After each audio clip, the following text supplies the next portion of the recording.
Every species at the Galactic Combat Academy believed humans were too weak for real combat. What they never learned was the difference between failing a test and testing the system itself. You know what the problem with humans is?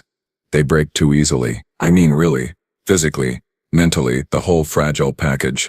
That was my professional opinion as Lieutenant Kasvara of the Keshari Diplomatic Corps, and I had the data to back it up. 17 years of interspecies military observation, 43 assessment cycles, and not once, not one time had a human candidate made it past the third trial at the Galactic Combat Academy. Not once. So when I settled into my observation pod that morning, fourth rotation of the assessment week, I was already mentally composing my report.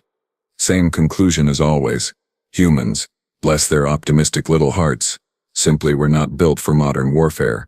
Too slow, too weak, and I cannot stress this enough, squishy. The assessment floor stretched out below me, a gleaming expanse of adaptive combat terrain that could shift from urban warfare to zero-gravity combat in under 30 seconds. Beautiful technology, wasted. Today on another batch of candidates who would probably cry when the difficulty ramped up past level 2. Beginning Trial 7, the automated system announced in that annoyingly cheerful tone.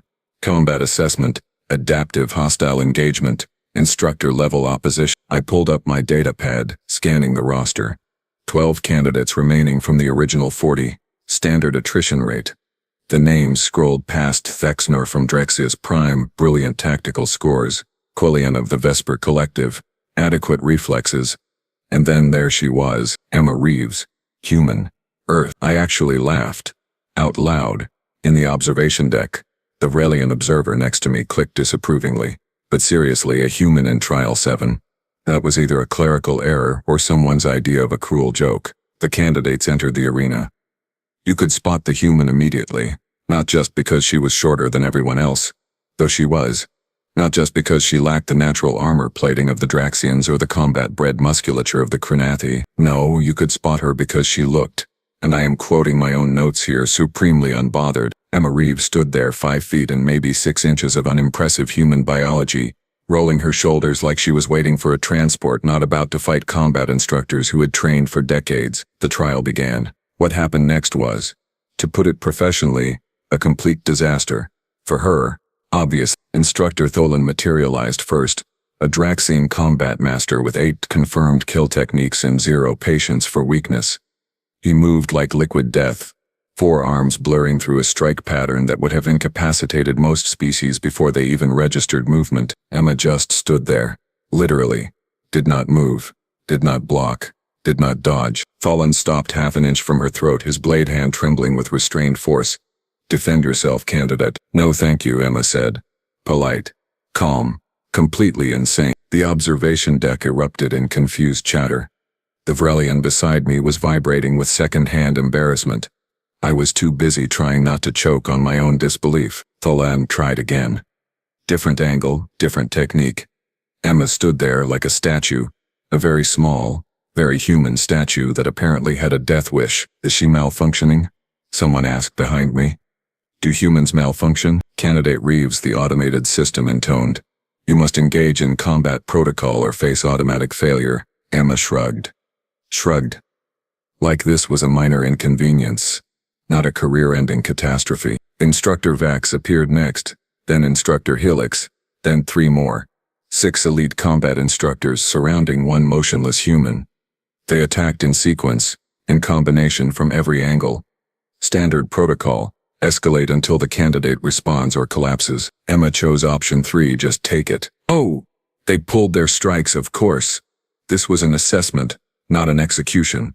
But even pulled strikes from academy instructors would leave bruises on species with actual combat physiology. On a human, I was genuinely surprised she remained conscious. She did though. Conscious and utterly passive.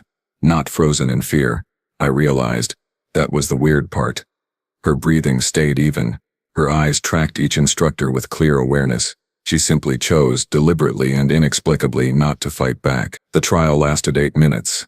Felt like 8 hours. When it ended, Emma had not thrown a single strike, not attempted one defensive maneuver, not shown even basic survival instinct. She had failed so completely that the automated system actually paused, as if double-checking its own sensors. Candidate Emma Reeves, it finally announced. Trial designation complete failure. Aptitude Assessment 0 Combat Viability. Recommendation: immediate medical evaluation and discharge from program. The other candidates were trying not to laugh. The Draxian, Thexnar, was not trying at all. His booming mockery echoed through the arena. The human cannot even defend herself. Why do they send these creatures? For entertainment. Emma walked off the combat floor without a word, without a glance at anyone, escorted by 2 medical technicians who looked deeply confused about why they were needed for someone who appeared physically fine. I filed my preliminary notes. Human candidate, predictable failure, waste of assessment resources, recommend stricter entry requirements to prevent future incidents, standard report, standard conclusion. I had no idea I was about to become the galaxy's most educated idiot. 23 minutes after Emma Reeves walked off that combat floor in disgrace, the entire academy went to hell. It started with the lights. They did not flicker dramatically like in those terrible human entertainment vids. No, they just shifted, clean and efficient, from standard white to emergency red. Then the doors sealed, magnetic locks engaging with that distinctive thunk that means you are going exactly nowhere. Attention, the automated system said. And oh good, it had lost that cheerful tone. Unauthorized breach detected. Lockdown protocol initiated. All personnel remain in current locations. The observation deck, which moments ago had been buzzing with post-trial analysis and gossip, went silent. We observers were trained diplomatic and military personnel. We knew what a breach meant. We also knew that breaching the Galactic Combat Academy, arguably the most defended training facility in 9 sectors, was suicide. Someone was feeling suicidal today. Communications are down, the Vrelian next to me announced, her vocal membranes tight with stress. She was frantically working her comm unit, which was displaying nothing but static. Internal and external. We are isolated. Impossible, I said, because it was. The Academy had 17 redundant communication systems, including quantum-paired emergency channels that literally could not be jammed. Run diagnostics. I am. They are all showing the same thing. Total blackout. Through the observation windows we could see the assessment floor below. The remaining candidates had been herded into a corner by automated security drones.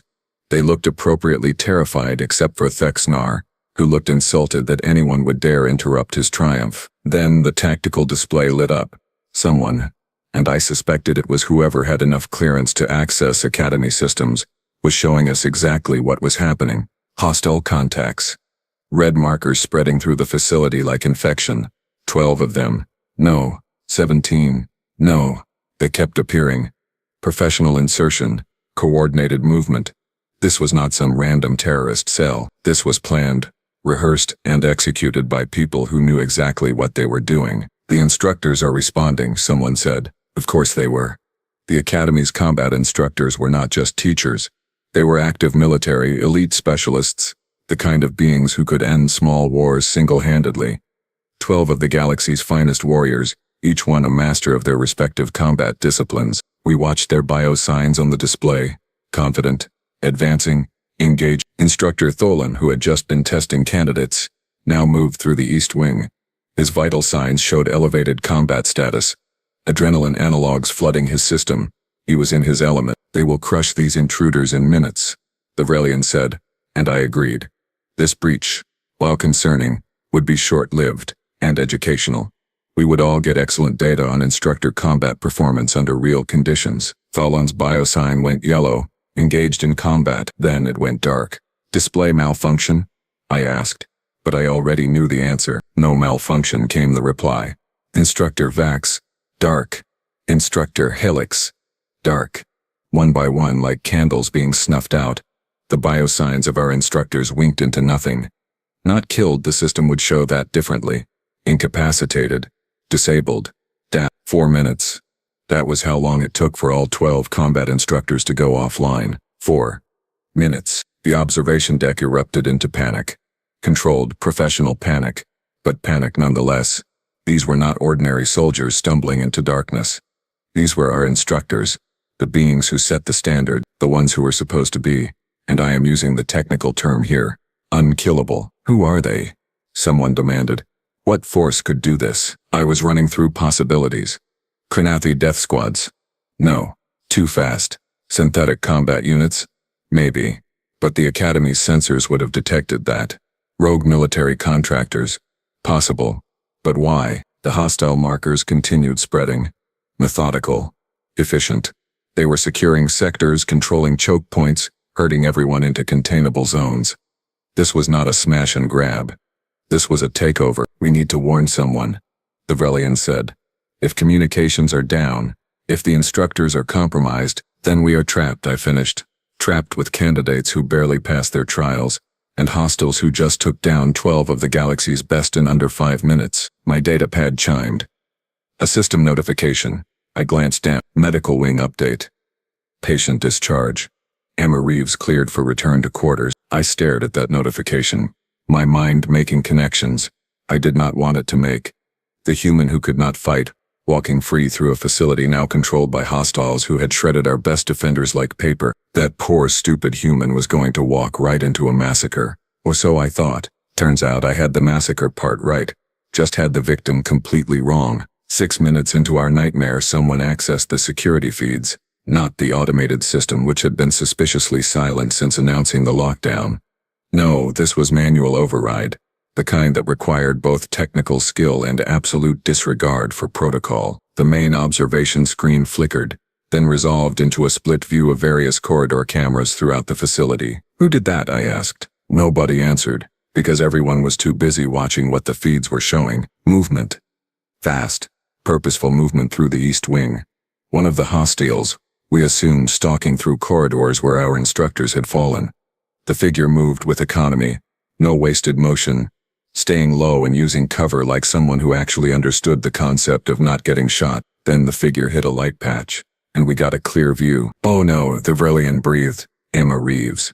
The human. The failure. Walking directly into hostile territory like she was taking a casual stroll through a park. Someone needs to warn her, a Korvath observer said. She will be killed. I opened my mouth to agree, then closed it, because Emma had just done something very, very interesting. She had stopped at an intersection, tilted her head like she was listening, then moved. Not away from danger, toward it. 3 hostiles came around the corner, weapons raised, professional formation. They saw her. Small human, unarmed, alone, easy target. What happened next took 4 seconds and violated several laws of physics that I was fairly sure still applied. Emma moved. Not like she had moved during the trial, which was to say, not at all. This was different. This was fluid, efficient, and absolutely brutal. She was inside their formation before they could fire, using their own bodies as shields, their own momentum against them. A strike to a knee joint, an elbow to a throat, a weapon redirected into its owner's ally. 4 seconds. 3 hostiles down. The observation deck went silent. Did she just? Someone started. Yes, I said, but she could not even. Someone else tried. Apparently she could. I finished. Emma kept moving. The security feeds tracked her through corridors, and we watched, collectively forgetting to breathe as she proceeded to systematically dismantle every hostile she encountered. Not kill, I noticed. Disable, precise, controlled, and utterly merciless in execution, but non-lethal. A hostile with a plasma rifle, confident in his range advantage. Emma used a wall panel as a springboard, cleared 8 feet horizontally, and had him unconscious before he hit the ground. His weapon clattered away, useless. 2 hostiles working in tandem, covering each other's angles like trained professionals. Emma threw an equipment crate, not at them but at the ceiling panel above them. Sparks, darkness, confusion. By the time emergency lighting kicked in, both were down and Emma was gone. This is impossible. Vexena rumbled from the candidate's corner below. The human failed. We all witnessed it. But had we? I pulled up the trial footage on my datapad, reviewing Emma's performance with new context. She had not failed to fight. She had refused to fight. Every instructor strike that landed she had clearly seen coming. Her positioning, which I had dismissed as paralyzed fear, had actually been calculated to minimize actual damage while appearing completely incompetent. She had thrown the trial. Deliberately. Perfectly. Why would she do that? The Vrelian asked.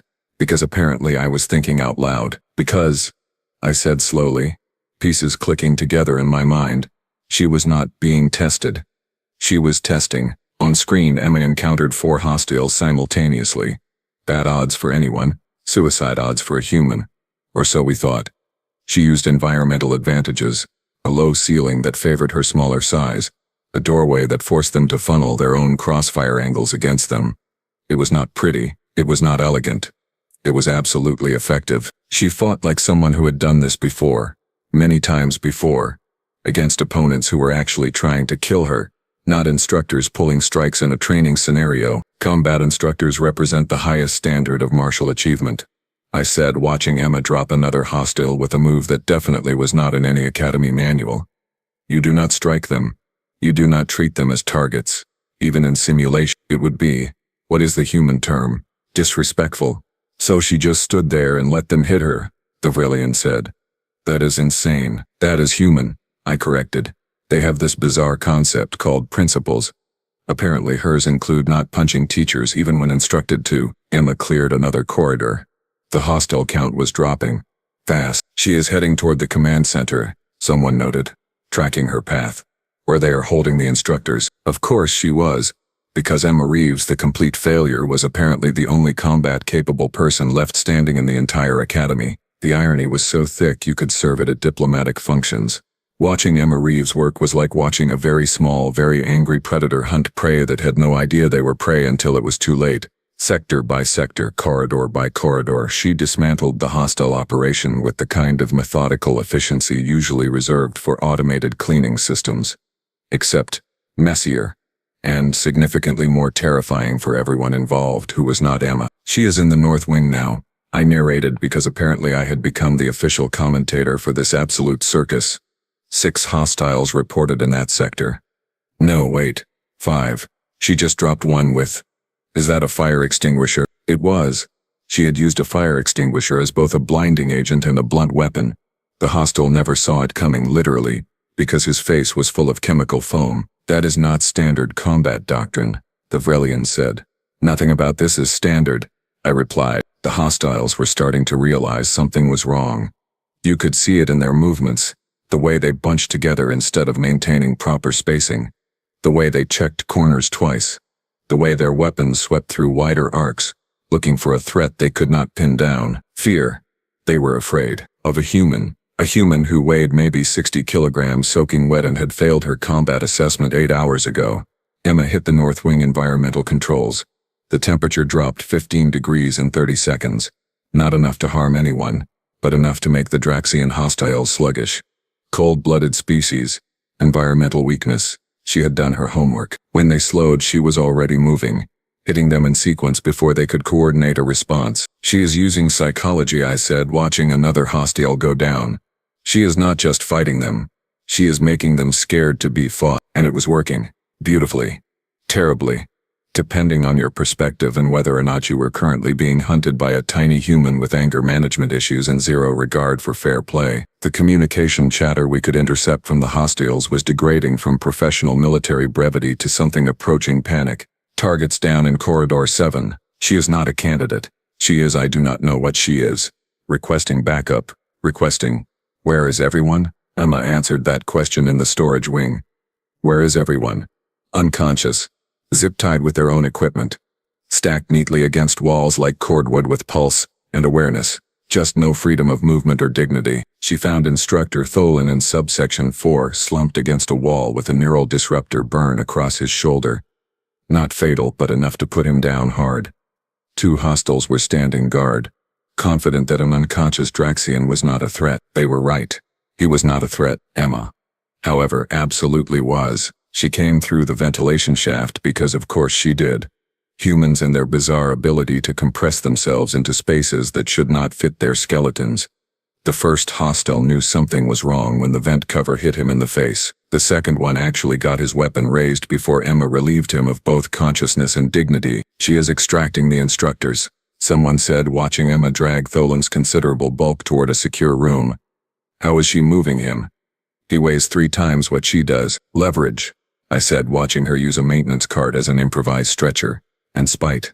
Mostly spite, I think. She found Instructor Vax next, then Instructor Helix. Each time, the pattern repeated. Locate, neutralize guards, secure instructor, move to next target. Methodical, professional, completely and utterly relentless. The hostiles were down to single digits now. They knew it. We knew it. Emma definitely knew it. And she was using that knowledge like a weapon. She started leaving messages, actual messages, written on walls with equipment markers. 9 left. Try harder. You should probably run. That is psychological warfare, the Velian said, sounding almost offended. That is mean. That is effective, I corrected, watching 3 hostiles abandon their post and sprint for the emergency airlocks.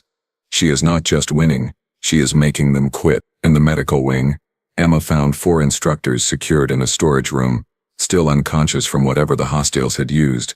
She checked their vitals with surprising gentleness, given that 10 minutes ago she had been using a keyboard as improvised brass knuckles. Satisfied they were stable, she rigged the door to lock from inside and moved on. How many hostiles left? Someone asked. I checked the tracking. 4 confirmed active. 2 possibly retreating. The rest are, well, resting involuntarily. Emma appeared on camera in the central hub. She looked up directly at the security feed. And I swear, she smirked. Then she pointed toward the command center. The message was clear. She was coming, and whoever was in charge of this disaster had better be ready. Should we warn them? The Korvath observer asked. Warn them about what? I replied. That the human they ignored is about to ruin their entire operation. I think they are figuring that out themselves. On screen, Emma checked a commandeered sidearm, found it had 3 shots left, and shrugged like that was plenty. Knowing what we had seen so far? It probably was. The hunt was almost over. Now came the part where the prey realized exactly what had been hunting them all along. I almost felt sorry for them. Almost. The command center doors had been magnetically sealed, reinforced, and probably blessed by whatever deity the hostiles prayed to. It would take a plasma cutter 20 minutes to breach them. Emma knocked. Polite. 3 measured taps. Like she was visiting a neighbor to borrow sugar, not about to end a military operation single-handedly. Go away, came a voice through the door's communication panel. Male, probably Vrexian based on the vocal harmonics, trying very hard to sound in control. This facility is under our authority. Surrender yourself and you will not be harmed. Emma leaned close to the panel. You have 4 people left. I have all day. Do the math. Silence. Then, you are bluffing. Camera feed. Sector 7. Check it. More silence. Longer this time. I could only imagine what they were seeing. The stack of unconscious hostiles, the secured instructors, the very obvious trail of failure leading directly to their door. You are one unarmed human, the voice said, but the confidence had evaporated like water on a hot plate. Correction, Emma said. I am one moderately armed human with nothing to lose and a really bad day behind me. You failed a combat assessment, locked down an academy, hurt my instructors, and interrupted my medical evaluation. I was hoping for a nap. Instead, I got cardio. I am not happy. The door cracked open, just enough for someone to see out, then wider. 4 hostiles. The voice belonged to a Vrexian named Jex, based on the insignia he wore. Professional military contractor, if I recognized the gear correctly. The kind of merc who charged premium rates, and usually delivered. Today was not a usual day. Jex held a plasma pistol, not aimed at Emma. Interestingly, aimed at us. The observers clustered behind him in the command center like very educated, very concerned hostages. Stand off, Jex said. You come closer, they die. You leave, we negotiate new terms. Emma tilted her head, considering. Counter-offer. You surrender now. You live. You do not. Well, you saw what happened to your friends. You were non-lethal with them, Jex said. You have principles. Restraint. That makes you predictable. Does it, though? Emma asked, and something in her voice made my spine straighten. You are assuming I care more about following rules than I do about fixing problems. You are assuming humans prioritize policy over result. You are assuming I have not spent the last 40 minutes asking myself if people who hurt teachers and threaten civilians deserve the same courtesy I showed people who were just following orders. She took a step forward. You are assuming wrong, Jex fired. Not at Emma. At the ceiling above her. Warning shot. Debris rained down, and Emma did not even flinch. Next one goes into your observers, Jex said. No, it does not, Emma replied. Because you need them. Hostages are only valuable if they are alive. You fire, you lose your leverage. You lose your leverage, you have nothing. You have nothing. I have no reason to let you walk out of here. Conscious, it was the single coldest negotiation I had ever witnessed. No shouting, no threats. Just mathematics and absolute certainty. Jex's weapon wavered. His 3 remaining companions shifted nervously. They were reading the same equation Emma had just laid out, and they did not like the answer. "We can still kill them before you reach us," Jex tried. Emma smiled. It was not a nice smile. "You can try. But here is the thing about humans. We are slow. We are weak. We are squishy. But we are also very, very good at spite. You hurt them, I hurt you worse. That is not a threat. That is a promise backed by 16 of your unconscious friends who thought they were tougher than one small human." The standoff lasted 5 seconds that felt like 5 years. Jex lowered his weapon. "We surrender." "Smart choice," Emma said. Then, faster than should have been possible, she moved. Disarmed Jex, dropped him with an elbow strike, and had the other 3 on the ground before they could process what had happened. "Wait," the Vrelian said. "You said if they surrendered." "I said they would live," Emma corrected, securing them with their own restraints. "I did not say they would stay conscious. Details matter." She walked over to the control panel, entered an override code that should not have been accessible to candidates, and released the magnetic locks. The observation deck doors opened. We were free. Emma looked at me specifically, and shrugged. "Assessment over. I'm going back to medical. They never finished checking my blood pressure, and after today I am betting it is elevated." She walked out, leaving us standing there, hostages freed, crisis ended, worldviews shattered into very small, very confused pieces. Commander Vreen called the emergency review session 3 hours after Academy security finally regained control of their own facility. We gathered in the main briefing room, observers and recovered instructors alike, everyone looking like they had been hit by the same transport and were not sure which direction it had come from. Vryn stood at the podium, a Talarian with 30 years of military command experience, and he looked tired. Not physically, existentially. "Before we begin," he said, "I want to clarify something. Emma Reeves is not, and has never been, a candidate for this academy." The room erupted. Shouting. Demands for explanation. Fexnar's voice booming above everyone else about fraud and deception. Vryn waited for silence. "Lieutenant Commander Emma Reeves, Human Naval Special Operations, 6 years active combat duty, 12 confirmed operations across hostile territories, decorated for valor 4 times, including the siege of Kronith Station, where she held a position against Trinathi raiders for 16 hours with a broken leg and failing environmental suit." He pulled up her actual service record. It scrolled across the display like a very long, very violent resume. "She was sent here," Vryn continued, "by Human Military Command to assess whether Galactic Combat Academy training protocols were worth integrating into their own Special Forces programs. She was testing us, evaluating our methods, our instructors, our security, our readiness. We were not assessing her. She was assessing us." I felt my brain trying to process this and failing spectacularly. "The trial," I said. "She deliberately failed. She deliberately refused to strike instructors in a training scenario," Vryn corrected. Her report notes, and I am quoting here, that treating educators as combat targets, even in simulation, violates human military ethics regarding respect for chain of command and pedagogical authority. "She let them hit her because she would not hit back," the Vrelian said slowly. "That is insane. That is principled," Vryn said. "There is a difference." Instructor Tholan, shoulder bandaged and pride thoroughly demolished, spoke up. "What else does her report say?" Vryn's expression did something complicated. "Would you like the full version or the summary?" "Summary," Tholan said. "The Galactic Combat Academy fails to meet minimum standards for human special operations training integration. Facilities are adequate. Instructors are competent. Security is, and again I quote, embarrassingly inadequate for an institution claiming military excellence. Recommendation: do not adopt Academy protocols. Assessment complete." The silence that followed could have been weaponized. "She failed us," I said, and then started laughing. Could not help it. The absurdity was too much. We failed her evaluation. The human we dismissed as incompetent just gave our entire academy a failing grade. "It gets better," Vryn said, which meant it absolutely got worse. Her secondary report, filed with Galactic Security, recommends a complete overhaul of Academy defensive systems, noting that a single hostile infiltration team should never have been able to compromise an elite military training facility.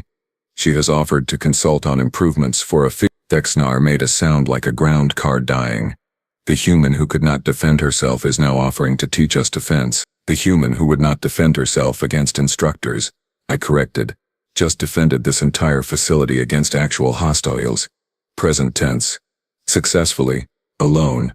While we sat in observation and watched, that landed like a hammer. Emma's official report, all 47 pages of it, was made available for review. I read it that night. Professional. Detailed. Scathing. She had documented every weakness, every gap in security, every overconfident assumption. She had been taking notes from day one. The last line stuck with me.